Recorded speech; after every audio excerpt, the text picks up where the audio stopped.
Hey guys, how are you doing today? Eu tô muito feliz de estar aqui hoje. A gente vai fechar o nosso mês de março de 2022. Vamos falar sobre o livro de Malaquias. Foi um livro muito relevante para mim. Me trouxe muitas reflexões, aplicações diretas do texto bíblico para a minha vida, para o presente, comprovando mais uma vez que esse é um texto atemporal. Também foi um texto que me emocionou muito na primeira leitura, na segunda leitura. E nós vamos conversar sobre ele. Eu estou muito feliz que você está aqui, que eu estou tendo companhia esse ano para falar sobre a Bíblia, para ler a Bíblia em conjunto. É realmente um motivo de genuína felicidade para mim. As dicas de inglês de hoje são muito legais também. A gente vai falar desde gramática até diferenças de palavras. Eu vou contar algumas experiências minhas usando essas palavras e que a gente vai aprender as diferenças em conversas com nativos. E vamos falar de dicas numéricas também. Então, assim, tá uma variação de áreas do inglês que a gente vai trabalhar com experiências reais. Então fica até o final do vídeo, vamos partilhar dessa jornada comigo. Vamos então começar a falar sobre Malaquias. A primeira informação relevante em torno de Malaquias, que assim mudou o meu olhar sobre a leitura desse livro, foi que existem aí um interstício, um intervalo de 400 anos entre o último livro profético bíblico do Velho Testamento, que é Malaquias, e o nascimento de Cristo. E é um período aí que não se tem registrado biblicamente nada, então é um período que os estudiosos consideram de silêncio. Eu até li sobre isso nesse período aqui intertestamental, que a minha Bíblia chama, até ver se, não sei se vai dar para ver, mas é um período intertestamental e eles começam pontuando exatamente isso. Esses 400 anos entre esse livro e o nascimento de Cristo, 400 anos de possível silêncio da parte de Deus. E aí eu comecei a analisar Malaquias sob a seguinte ótica. Ok, esse livro então possui temas que o Senhor deu elevada importância a esses temas, porque seriam em tese os últimos temas antes de um grande período de silêncio que seria seguido do nascimento de Cristo. Então, os temas que o Senhor decidiu tratar aqui em Malaquias são temas valiosíssimos sob a ótica do... São as últimas coisas que eu quero que vocês prestem atenção antes de um grande período de silêncio. Atentem para isso. E sob essa ótica, assim, na minha leitura e interpretação, existem 5 temas aqui que Deus deu extrema importância, que Ele quis reforçar antes de um grande período de silêncio. De forma que, certamente, esses temas continuam sendo importantes até hoje. A gente vai conversar sobre eles, como eu os apliquei na minha vida, na minha realidade, bem rapidinho. Então, o primeiro tema aí, logo no começo do livro, é o tema que o Senhor decide falar. Primeiro de tudo, eu sempre os amei. E eu fiquei muito emocionada com isso, porque realmente o livro começa uma profecia, a palavra do Senhor para Israel através de Malaquias, e a primeira coisa que o Senhor fala é I have loved you. E usa em inglês a estrutura do presente perfeito, que é de algo que começou no passado e ainda é verdade no presente. Então, eu os amei e continuo os amando. Em algumas traduções está, eu sempre os amei, eu sempre os amei. E o restante do livro é um livro de exortação, certo? É um livro que o Senhor vai corrigir algumas coisas na conduta de Israel, vai exortar o povo, vai falar coisas que eles precisam prestar atenção. Mas antes da exortação, antes de um grande período de silêncio, a primeira coisa que o Senhor queria que Israel tivesse certeza é eu sempre os amei. E para nós é a mesma coisa. Antes de aparar nossas arestas, antes de nos exortar, apontar os nossos defeitos, o Senhor sempre tem a primeira forma, a informação mais importante é que precisa estar impressa nos nossos corações. É que Ele sempre nos amou. E com base nisso vem as exortações seguintes, de quem pode exortar, de quem sempre amou, sempre fez por nós e pode, por conseguinte, exortar nas outras coisas e as outras arestas que precisam ser aparadas. Então eu fiquei logo de cara muito emocionada com isso, de ver que o Senhor, antes de um grande período de silêncio, que Ele queria que Israel tivesse certeza, antes de qualquer coisa, é que Ele sempre, sempre, sempre nos amou. E aí passa para o segundo tema, e aí de fato nós entramos com essa certeza de amor, nós entramos nas exortações, porque obviamente aquele que exorta, que corrige, é porque se importa, e se importa porque ama. E aí a gente passa para o segundo tópico, que é o tópico dos sacrifícios. Eu vou fazer o possível para ser breve em todos os tópicos, eu separei na verdade 6 deles, eu acho que eu falei 5, mas são 6. sendo o primeiro, né, esse do amor, e aí em seguida o tópico que o Senhor decide comentar é o tópico dos sacrifícios. E aí vai do verso 6 até o final do capítulo 1, o Senhor fala sobre como Israel está dedicando alguns sacrifícios que francamente não seguem o padrão daquilo que o Senhor tinha determinado, daquilo que já estava escrito, que ele já tinha ensinado. E ele cita algumas coisas muito interessantes ao falar que, poxa, se você levasse esse sacrifício para o seu governador, você acha que ele ia aceitar? Basicamente o que ele está falando é, para a autoridade humana na sua vida, você levaria esse sacrifício? E nos faz pensar que realmente às vezes a gente se dedica um pouco mais às autoridades humanas das nossas vidas, a gente se dedica ao horário que tem que chegar no trabalho, ao horário que tem que bater um ponto e às vezes dá uma escorregada na hora certa de chegar no culto, às vezes a gente prepara algo para apresentar para o chefe, para apresentar para alguma outra autoridade das nossas vidas, mas não prepara uma oferta para levar para o Senhor no dia do culto, uma oferta pensada, racional, ensaiada. E eu fiquei pensando nessas questões de que realmente às vezes pela autoridade humana estar mais perto, às vezes a gente falha em dedicar muito mais a máxima autoridade nas nossas vidas. E eu fiquei pensando realmente no cuidado que o Senhor quer que nós demos ao sacrifício que é oferecido a Ele. E aí retoma, né? Volta ao tema que a gente falou de sacrifícios e votos lá de Jonas, que a gente conversou sobre isso em janeiro. Mas essa foi a primeira coisa. Depois que o Senhor fala do quanto Ele nos ama, em seguida Ele vem falando, prestem atenção naquilo que vocês têm ofertado a mim. Prestem atenção. Em seguida, o Senhor passa a correção da liderança dos sacerdotes e aqueles que eram líderes entre o povo de Israel. E aí está no capítulo 2, o tema que eu tirei dessa primeiro tópico do capítulo 2, eu retirei para mim o tema da liderança, o Senhor realmente exortando a liderança de Israel, os sacerdotes, pela dedicação deles, porque quando a liderança falha, eles geram o erro no povo, ou seja, o erro da liderança muitas vezes faz o povo, os liderados, tropeçarem também. Então a responsabilidade é gigantesca de alguém que é liderança espiritual ou qualquer outro tipo de liderança na vida dos liderados.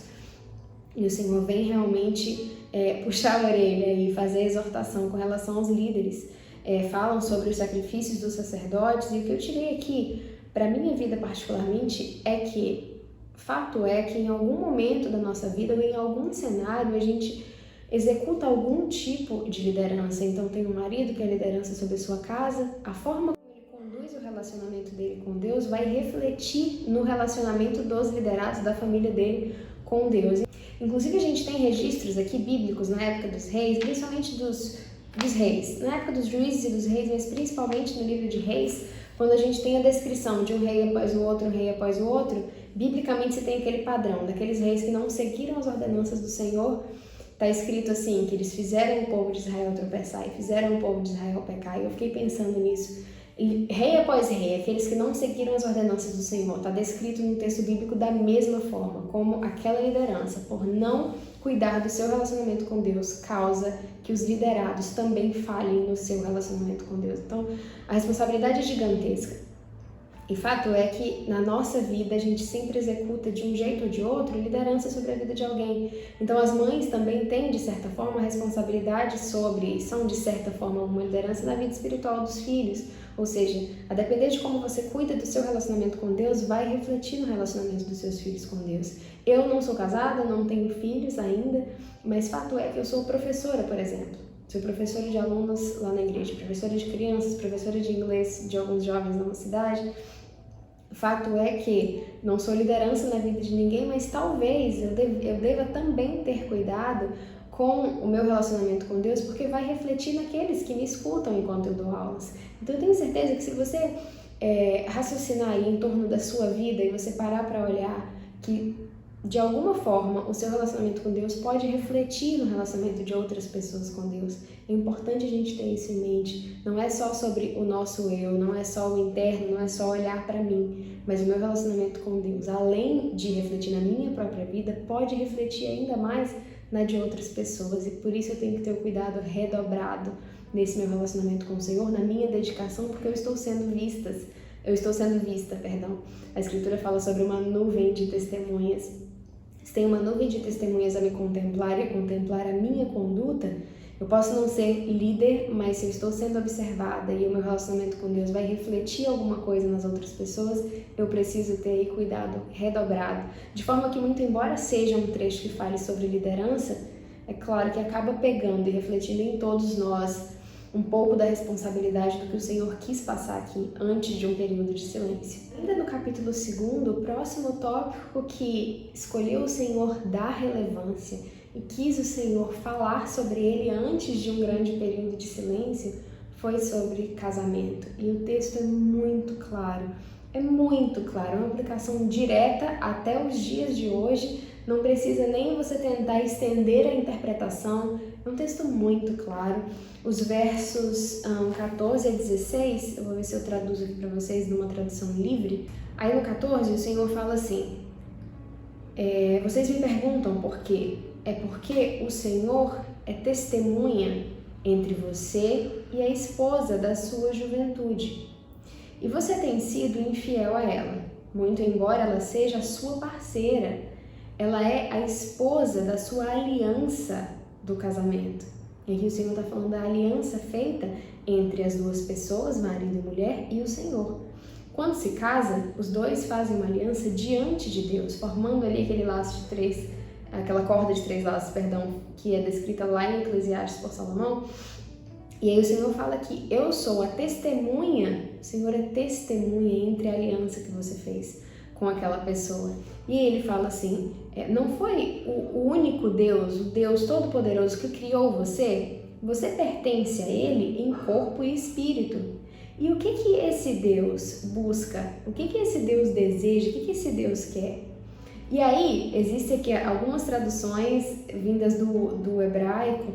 Eles falam que esse termo não é, em algumas traduções bíblicas, vocês vão ver palavras diferentes, mas eu pesquisei na ESV, que é uma tradução feita palavra a palavra, e na Nova Versão Internacional, que é uma tradução feita frase a frase, e as duas usam os mesmos termos, que é godly offspring. Offspring são filhos, e godly é aquilo que vem de Deus. Ou seja, se o Senhor é a testemunha entre a aliança que você fez com a sua esposa, o que Ele deseja dentro dessa aliança são filhos dele, né? São os filhos, é a procriação, né? É a consequência máxima da união entre homem e mulher, que é a geração de outras vidas. Ele está falando, é isso que o Senhor quer, sendo testemunha entre você e a esposa da sua juventude. E aí o Senhor fala assim, então esteja atento, não seja infiel à esposa da sua juventude. O homem que odeia e divorcia da sua esposa, ele pratica violência contra aquela que ele deveria proteger. Então esteja atento, não sejais infiéis. O texto é muito claro. Tem um trecho que ele fala que o Senhor odeia o divórcio, ele odeia essa prática de violência contra a esposa, contra o marido. O texto é muito claro, dispensa até aplico dessa forma ou aplico daquela forma.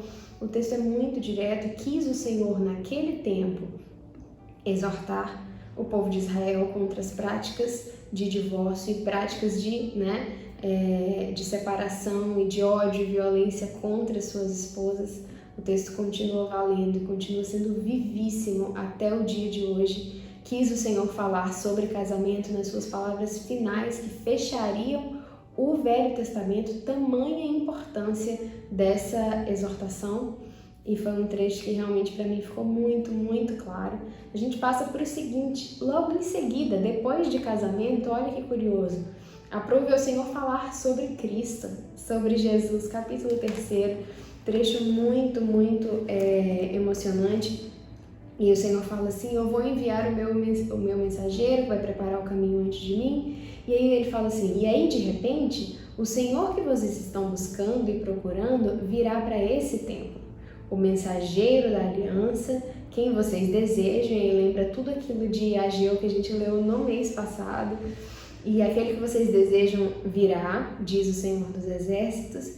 E ele fala assim, que essa pessoa, na pessoa de Jesus, ele vai ser como o fogo do ourives e o sabão do lavandeiro, ou seja, tudo aquilo que refina, que purifica, que torna possível a santificação, a aproximação. E aí o Senhor ainda fala assim, ó, ele vai ser como o ourives, o purificador de prata, ele vai os purificar. E aí no finalzinho do verso 3 e do verso 4, ele fala que depois desse trabalho, desse refinador de prata, de Jesus que virá para tornar possível, né, a purificação e a santificação desse povo, e ele fala assim, aí o Senhor vai ter homens e mulheres que vão trazer ofertas que serão aceitas, e aí fica claro aqui no início logo do capítulo 3 o quanto é necessário para que a gente chegue no ponto que o Senhor precisa, o quanto é necessário que Ele envie o Senhor Jesus para promover um trabalho magnífico de salvação e purificação desse povo, para que esse povo possa se aproximar do Senhor através do trabalho executado por Jesus Cristo. É um anúncio assim direto do que viria no futuro, é realmente o trabalho do profeta, né? Anunciar dias que virão, mas dias de esperança. Depois de exortações como essas, vem realmente aquele... Na hora que eu li, eu cheguei e falei assim, que alívio, porque é bom. É bom quando o texto bíblico aponta para Cristo. Outro dia eu falei lá na rádio com meu tio que eu já leio o texto bíblico procurando, principalmente o Velho Testamento, ciente de que ele vai apontar para Cristo e aponta para Cristo em diversas formas. Eu já leio, cada capítulo que eu leio do Velho Testamento, eu leio procurando.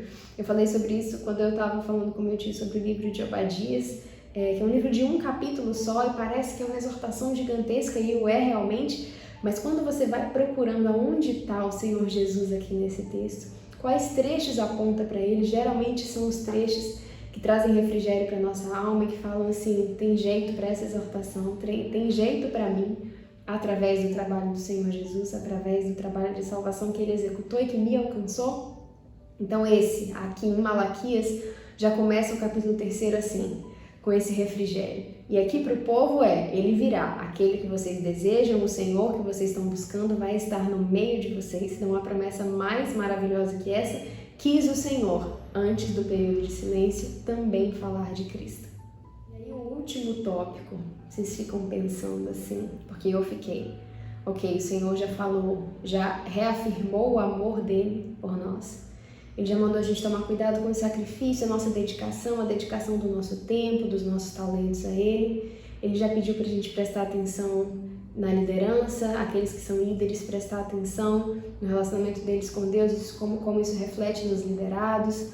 Ele também já falou sobre casamento, exortou como é a importância, como ele é testemunha entre aquela aliança, o que ele espera do casamento, pediu para prestar atenção. Ele já anunciou a Cristo, o grande Senhor que viria habitar entre nós, se fazendo homem, se fazendo humilde, vindo para realmente fazer uma purificação, como um purificador de prata. Agora vem o último. Qual o último tópico o Senhor falaria depois de falar de Jesus? Qual seria o último tópico do livro de Malaquias? E acredite, o último tópico é dinheiro.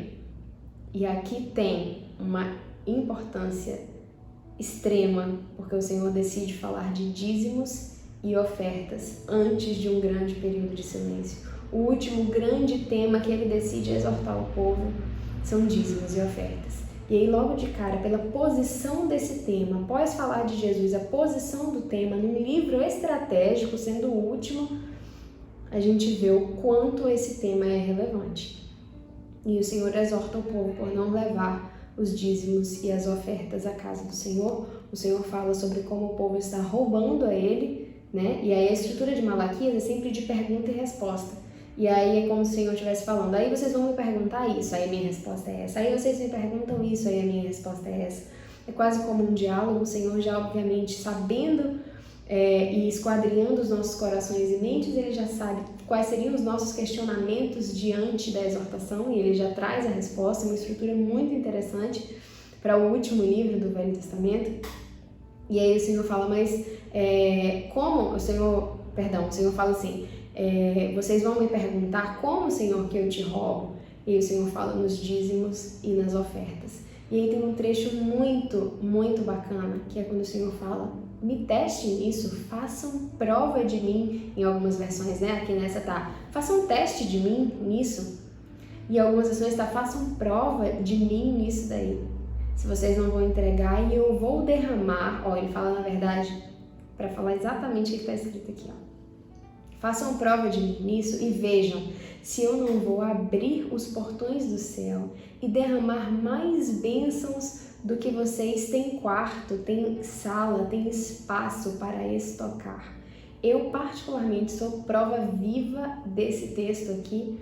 Eu contei na rádio outro dia sobre a minha situação com dízimos, né? Quando eu era no começo da vida adulta, quando eu saí da faculdade, meu primeiro trabalho como advogada, eu não estava assim formalmente na igreja ainda, tinha o meu relacionamento com o Senhor com base no que meus pais sempre me passaram, mas eu não tinha um relacionamento formal através da igreja, não era batizada, mas obviamente sabia de todas as orientações e eu não entregava os meus dízimos no último mês que eu ia sair daquele lugar. Eu estava muito infeliz onde eu estava. Eu decidi que eu precisava fazer um concerto com o Senhor com relação aos meus dízimos, com relação às minhas ofertas. E assim eu fiz e eu fui prova disso daqui.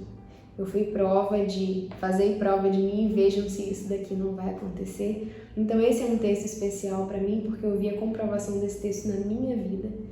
Vi outros testemunhos já de outras pessoas falando a mesma coisa. Então obviamente que é um tema extremamente relevante, extremamente importante que o Senhor decidiu tratar aqui. E aí a gente passa, obviamente, para o fechamento do livro de Malaquias, porque depois que o Senhor trabalha todos esses temas, ele decide fechar. E aí ele fecha falando sobre aqueles que permaneceram fiéis, ou seja, permaneceram atentos a essas informações que o Senhor quis tratar aqui. Aqueles que permaneceram atentos a todos esses tópicos que ele decidiu exaltar antes de silenciar. E ele fala, se eu não me engano, deixa eu ver se eu acho aqui, é no verso 16. Isso mesmo, no 16 ele fala assim: aqueles que temeram ao Senhor conversaram uns com os outros, que é basicamente o que a gente está fazendo aqui. A gente está conversando sobre esses tópicos tão importantes, temendo ao Senhor e acreditando que isso daqui é extremamente relevante. O Senhor fala, aqueles que temeram e escutaram e conversaram uns com os outros, o Senhor ouviu, o Senhor escutou. E um pergaminho de memória foi escrito na presença dele, concernente a todos aqueles que temeram e honraram o seu nome. É muito lindo isso que está escrito aqui. Não sei se vocês conseguiram pegar talvez a profundidade disso aqui. Eu achei muito bacana. Ele fala assim, poxa, aqueles que temeram e permaneceram fiéis a tudo que eu ordenei aqui, eles conversaram uns com os outros, eles discutiram sobre esses temas e o Senhor ouviu, o Senhor escutou, o Senhor atendeu. Um pergaminho, um papel de lembrança foi escrito com base nessas pessoas que permaneceram fiéis. E aí o Senhor fecha a consequência disso, daqueles que permaneceram atentos àquilo que o Senhor queria executar na vida deles, através dessas exortações. Aí o Senhor fala, no capítulo 4, a partir do verso 2, o Senhor fala assim, mas para aqueles que reverenciaram o meu nome, atentaram para essas coisas, aí ele fala assim, o sol da justiça nascerá e os seus raios terão poder de cura. A gente sabe que dentro desses tópicos aqui, você pode ter suas dificuldades, eu posso ter as minhas com relação à dedicação do meu tempo, cuidado com os sacrifícios. Alguns são liderança, precisam atentar um pouco para a liderança, outros na questão do casamento. Cada um precisa atentar aí dentro da sua vida, meditar nas escrituras e ver o que precisa ser aparado. Mas fato é que nem para parar a gente consegue sozinho. Muito menos para perceber, antes de aparar, perceber onde estão as falhas. Tudo é do Senhor, o querer, o executar, é Ele que promove nas nossas vidas. E aí, para a gente promover a mudança necessária, a gente também precisa dele, tamanha a nossa necessidade da execução do Senhor sobre as nossas vidas. E aí o que ele fala aqui é exatamente isso. Para aqueles que reverenciaram, tiveram reverência a tudo que foi dito aqui, o sol da justiça vai nascer para eles com raios de cura. O sol da justiça, que a gente sabe quem é, tem poder de cura das nossas arestas, das nossas dificuldades. Então, na hora que eu leio isso aqui, eu fico muito emocionada que o livro termine com tamanha esperança. Começa com, eu sempre os amei, sempre. Aí continua com, vocês precisam prestar atenção nessas coisas. E termina com, vocês que prestaram atenção, vai vir sol de justiça com poder curador sobre as arestas de vocês. É um livro de exortação, porém de profunda esperança, e que me causou assim profunda felicidade também de ter a oportunidade de ler esse livro e ler junto com vocês, Essas foram as minhas reflexões sobre eles. Eu quero muito saber o que vocês aprenderam, o que vocês retiraram para as suas vidas. Não deixem de me contar aqui nos comentários, de mandar uma mensagem no WhatsApp ou no Instagram sobre as suas experiências com o livro de Malaquias, que é um livro extremamente relevante, extremamente atual. E agora a gente vai passar para as dicas de inglês. A primeira dica de inglês que nós vamos falar hoje é sobre caso possessivo. Não sei se você já prestou atenção, mas existem alguns possessivos em inglês que é formado pelo apóstrofo e um Szinho depois da palavra. Então, na sua cidade, muito provavelmente tem um bar, um restaurante que tem o nome da pessoa, apóstrofo S e a palavra bar, por exemplo, Carlinhos Bar, ele bota esse apóstrofo e S, esse é um possessivo, para indicar que é o bar do Carlinhos. Aqui tem alguns estabelecimentos que fazem uso dessa estratégia aí, que vem do inglês. Eu posso falar, por exemplo, o carro da Carol, Carol's Car, com esse apóstrofo e S depois, vou deixar na tela escrito só para vocês identificarem. Esse apóstrofo e S é o caso possessivo em inglês. Ele indica, o apóstrofo e S juntinhos, depois de um nome, indicam a relação de posse entre duas palavras. Entre a palavra que está indicada com o apóstrofo e S e a palavra seguinte. Esse apóstrofo S vai ser o caso possessivo ali, indicação de posse entre o que está depois e o que está antes. Tá, Carol, mas como que eu reconheço de quem que é a posse do quê? Qual é, na ordem, qual os nomes indicam a posse de quem que é do quê? É sempre assim, a forma como eu ensino para os alunos. É o que está depois, a palavra que vem depois pertence ao que está antes. Tá? O que tá depois é o que pertence a quem tá antes. Então, vamos supor que é Carol's Car, o carro da Carol. Carol's Car, o que tá depois, car, pertence ao que tá antes, que é Carol, certo? Então, fica sempre invertido. O carro da Carol, Carol's Car, certo? O que tá depois pertence ao que tá antes. Esse é o caso possessivo em inglês, caso você ainda não conheça. E aqui no texto a gente tem uma parte muito bonita, né, falando sobre Jesus. A gente tem dois casos possessivos, em que o Senhor fala assim, que o Senhor Jesus seria como the refiner's fire e depois the launderer's soap. Então vamos por parte. Primeiro, refiner's fire, refiner's fire. O que vem depois, fire, pertence a quem está antes, que é refiner. Então, fire é fogo, então o fogo do refiner é o refinador. Aqui seria o indicativo do ourives, né? A função daquele que trabalha com ouro, refinando o ouro e a prata. Então ele está falando que o Senhor Jesus vai ser como o fogo do ourives ou o fogo do refinador, a ferramenta capaz de promover realmente a purificação. E aí o possessivo está bem nessa ordem, refiner's fire, ou seja, o fogo do refinador ou do ourives. E a segunda palavra, launderer's soap.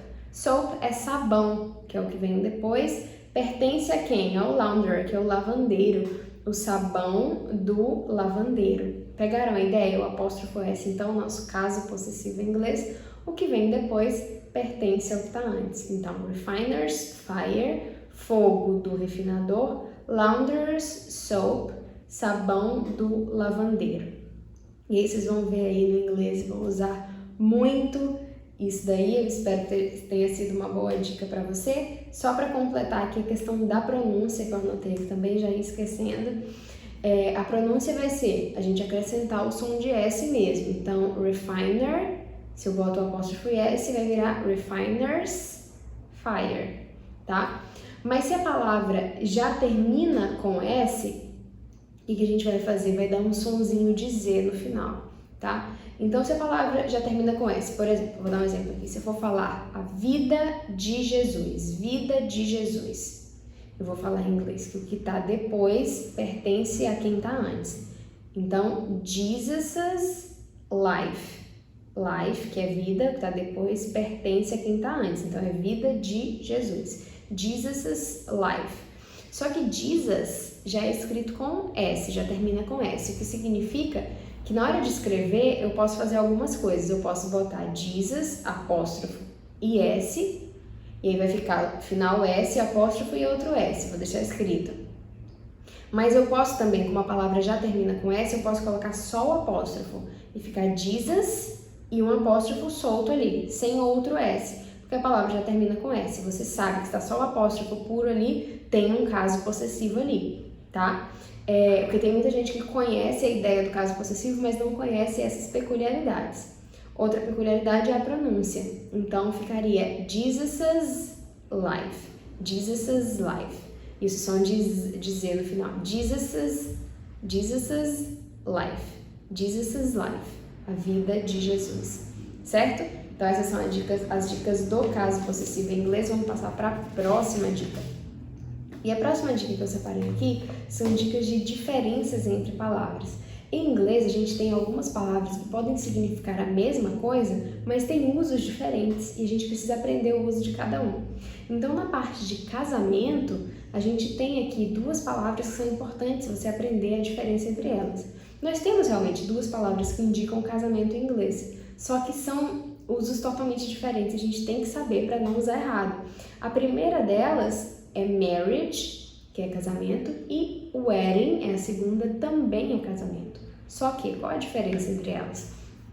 Wedding é casamento com relação à festa de casamento, o dia da festa do casamento. Wedding é aquele dia, o wedding day, é o dia da festa, o dia do casamento.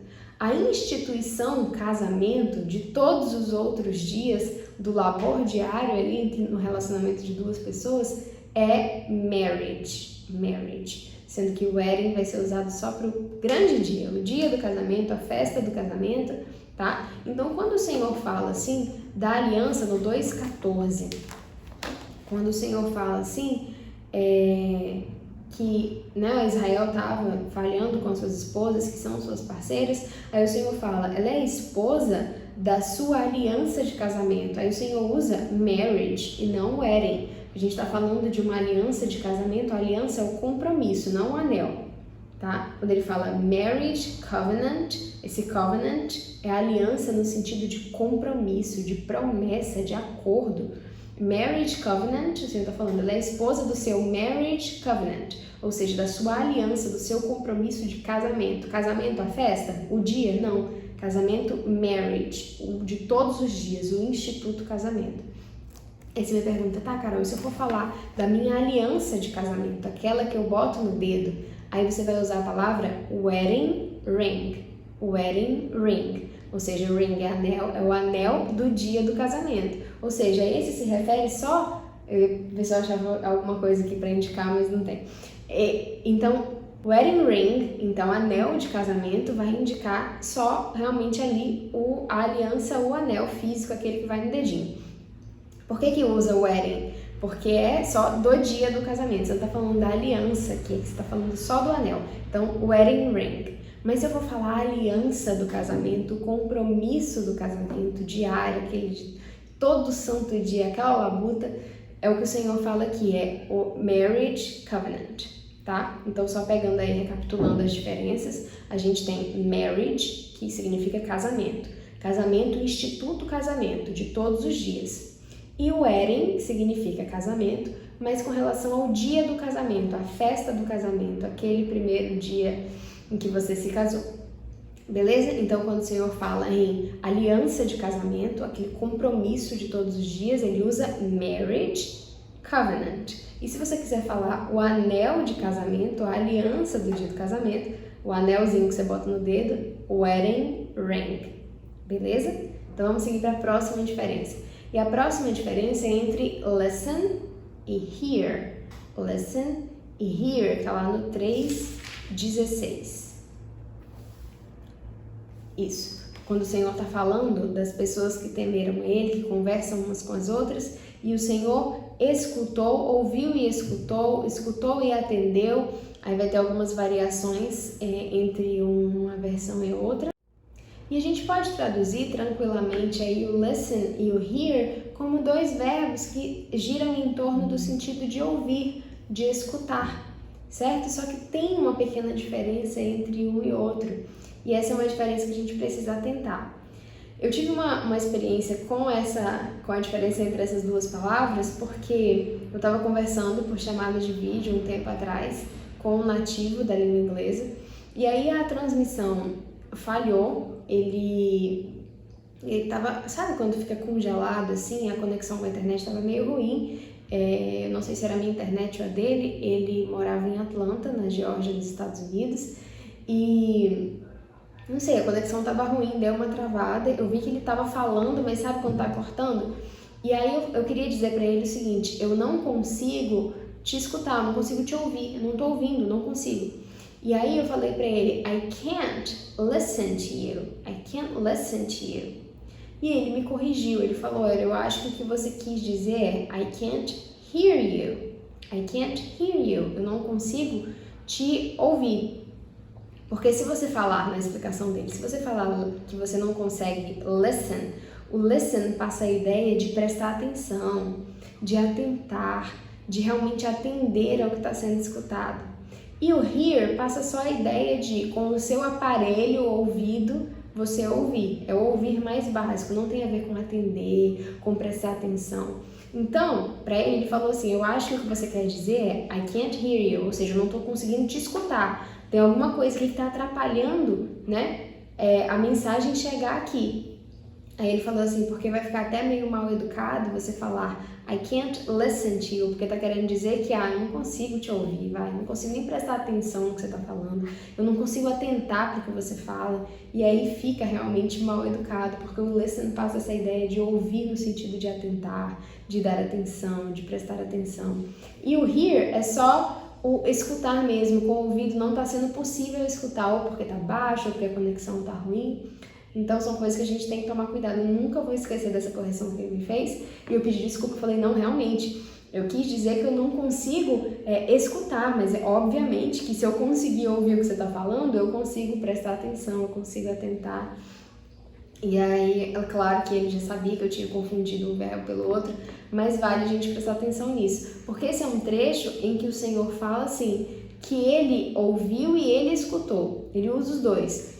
Né? Ele fala especificamente and the Lord listened and heard. O Senhor fez os dois, ou seja, ele ouviu a conversa das pessoas que temiam o Senhor e ele também prestou atenção e ele também atendeu. Olha que bacana usar os dois verbos aí, que o Senhor fez as duas coisas por aqueles que o temiam. Em outras versões, na Almeida Revista Corrigida, que é a versão muito usada nas igrejas em português, ele fala que o Senhor atenta e ouve. Ele faz as duas coisas, ele atenta e aí ele ouve, ou ouve e atenta.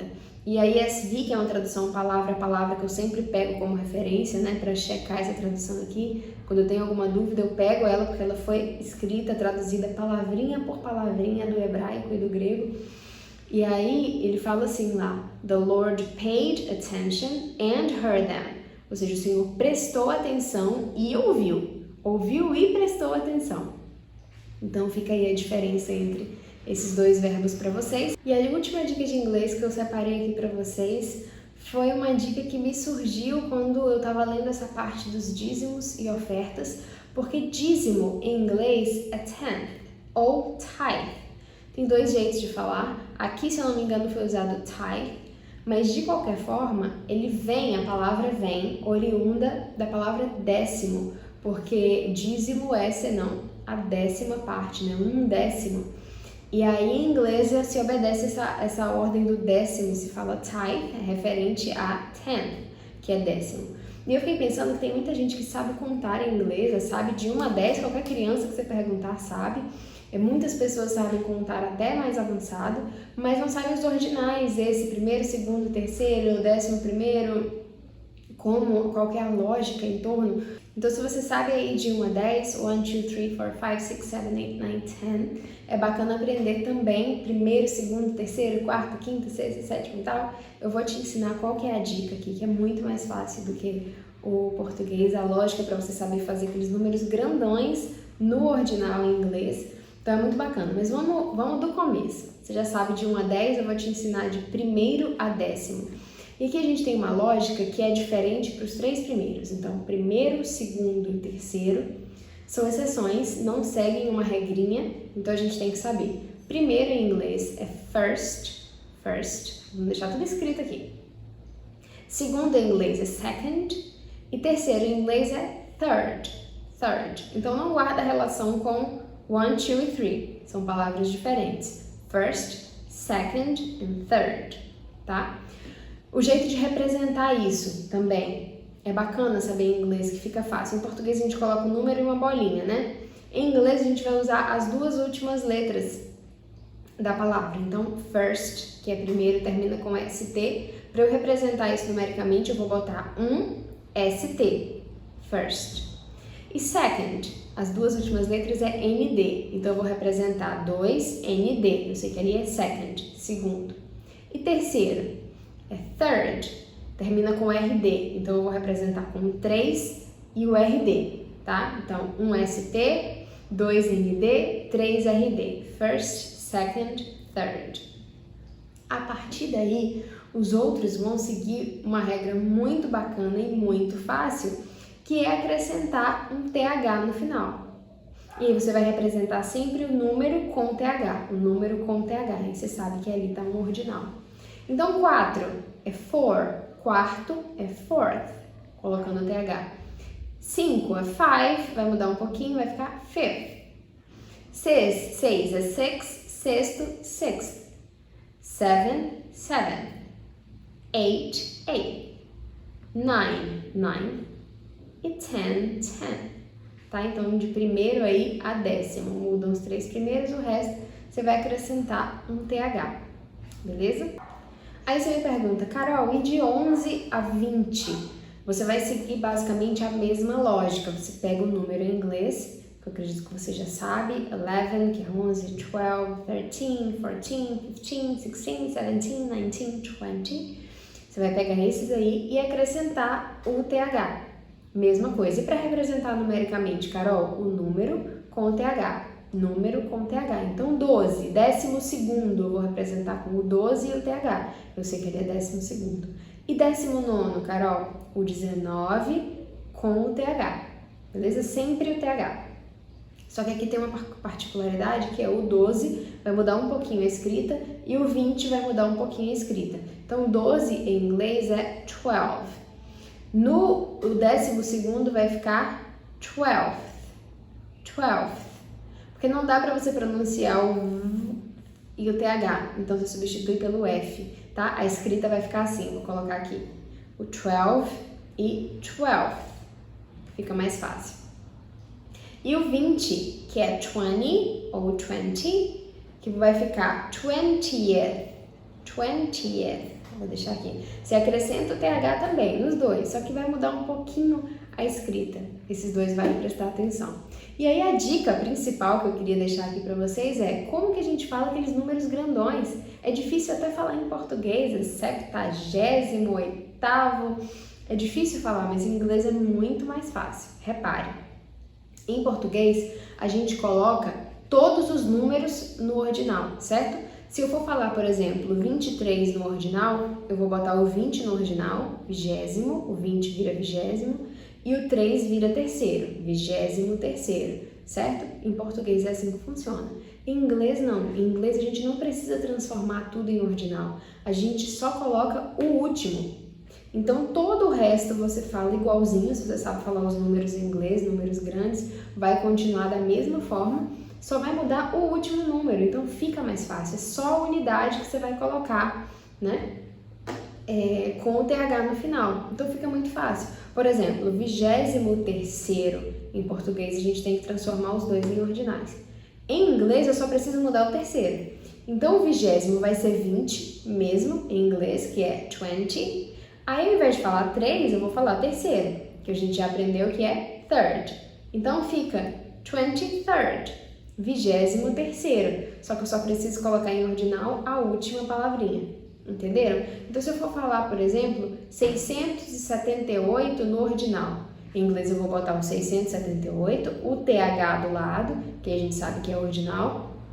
Só que eu só vou transformar para ordinal o último número, que é o 8. Então, o 670 continua igual. Como que é 600 em inglês? Vamos revisar. Em inglês funciona assim, a gente fala a unidade e 100, a unidade e 1000. Então, fica muito fácil. Como que é a unidade com 100? Se é 600, é 6, 100. 100 em inglês é 100. Então, como é que é 6? 6. Como que eu falo 600, então? 600. 600, certo? 600 and 600 e. O 70 em inglês é 70. Então, ficou 670, mas aí eu tenho que falar o oitavo, né? 8 tem que virar oitavo, porque a gente está falando de números ordinais. E aí ficaria 678.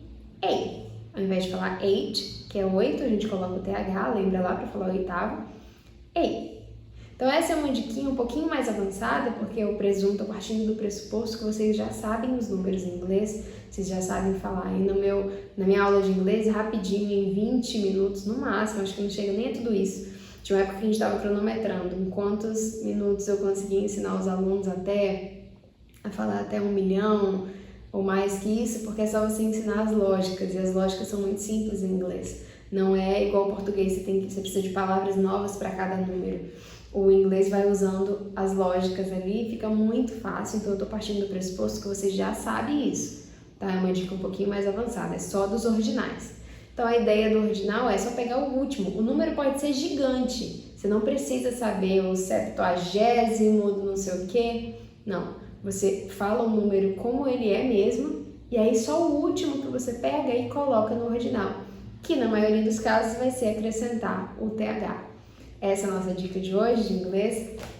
Eu espero que vocês tenham tirado aí bom proveito, tenham feito anotações e a gente vai se ver no próximo mês. Eu não sei ainda qual que é o livro, eu tenho orado e tido experiências muito bacanas com relação ao próximo livro. Todos até agora foram escolhidos em conversa, depois de oração eu tive conversas com o meu pastor e acabou saindo ali da parte dele a sugestão, ele nem sabia, nem fazia ideia e saiu a sugestão para o próximo livro. Então a gente está indo assim, eu também não sei o que a gente vai ler no mês que vem, mas certamente vai ser algo muito valoroso para nós, porque essa palavra aqui, de ponta a ponta, ela tem coisas muito preciosas para o nosso crescimento. Eu espero te ver no mês de abril para lermos juntos e conversarmos também no final do mês sobre o livro que virá. Que o Senhor abençoe o seu dia. E é isso, gente. Se vê no mês que vem. Um beijo, fiquem com Deus.